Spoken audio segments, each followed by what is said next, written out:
Hindi mo ba kayo naniniwala na sa amin po, sugo po namin kinikilala si Manalo po, yung sugo po namin sa uling araw? Hindi ko kayo naniniwala na siya ay anghel na ang kalagayan niya ay tao?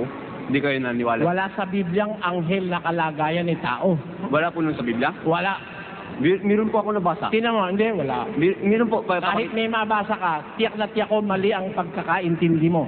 Sige. Alam mo kung bakit? Huwag kang magagalit, ano Sige lang, kapatid? sige lang. Kasi, hindi naman natin dapat pag-usapan ngayon yung paniwala mo eh. Sige po. Ang dapat natin pag-usapan yung paniwala ko kasi kahit matagal mo nang pinaniniwalaan yan, baka sakali makita mo yung gusto kong sabihin.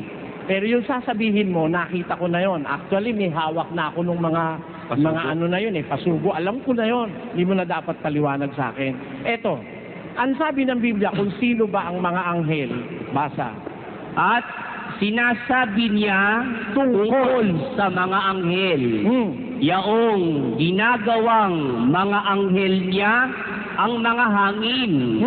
Hindi baga silang lahat ay mga espiritong tagapaglingkod?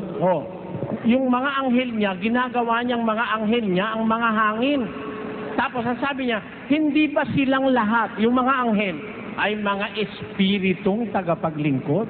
Pwede lahat ng anghel ay espiritong tagapaglingkod na mga sinugo upang magsipaglingkod sa kapakinabangan ng magmamana ng kaligtasan. ang mga anghel, mga sinugo upang mga espiritong tagapaglingkod na sinugo upang maglingkod sa kapakinabangan ng magmamana ng kaligtasan. Yun ang mga anghel. Mga espiritu yun eh. Paano magiging anghel si Mr. Manalo? Hindi naman siya espiritu. Paano itong talata lang di pababasa? Sige, pabasa natin. Apokalipsis? Hindi po. 13, ng hukom. 13:21 hukom. Basa. 21. Ngunit hindi na napakita ang anghel ng Panginoon kay Manoah o sa kaniyang asawa. Nang magkagay na alaman ni Manoah na siya'y anghel ng Panginoon. Di kinapit sa kanya yung salitang anghel bilang tao siya. Di kinapit sa kanya yung salitang anghel na may kalagayan siyang tao, ngunit ang tinawag sa kanya anghel ng Panginoon. Hindi. Anghel talaga yung napakita kay Manoah. Spirit, di ba tao si Manoah? Ha? Tao si Manoah? O tao si Manoah. Siya nakakita ng anghel. Hindi naman siya yung anghel eh. Sige. Ulitin natin. Ulitin natin. Hindi ko lang napakita eh. Sige. Basahin natin. Ngunit hindi na napakita ang anghel ng Panginoon kay Manoah.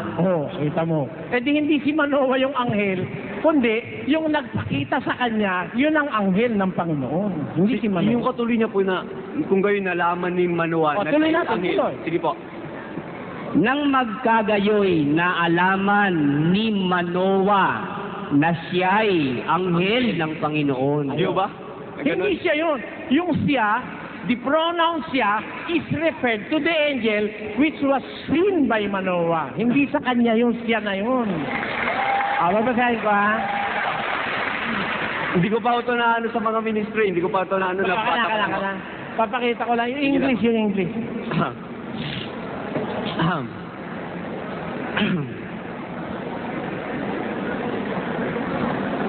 Sige. Iba ko ito sa akin.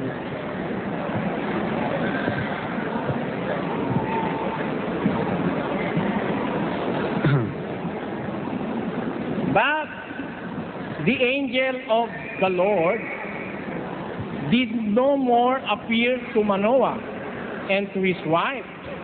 Then Manoah knew that he was an angel of the Lord. Tamo? Yung nagpakita sa kanilang dalawa ng kanyang asawa, yun ang anghel ng Panginoon, hindi si Manoah mismo. Yung siya o natituto ko yung anghel. Referred to the angel yun. Hindi yung pronoun na yun is referred to the person that have shown himself to Manoah and his wife. Kasi nagsusuri lang ako sa Biblia, nabasa ko yan. Hindi naman masama yun. Nabasa ko lang.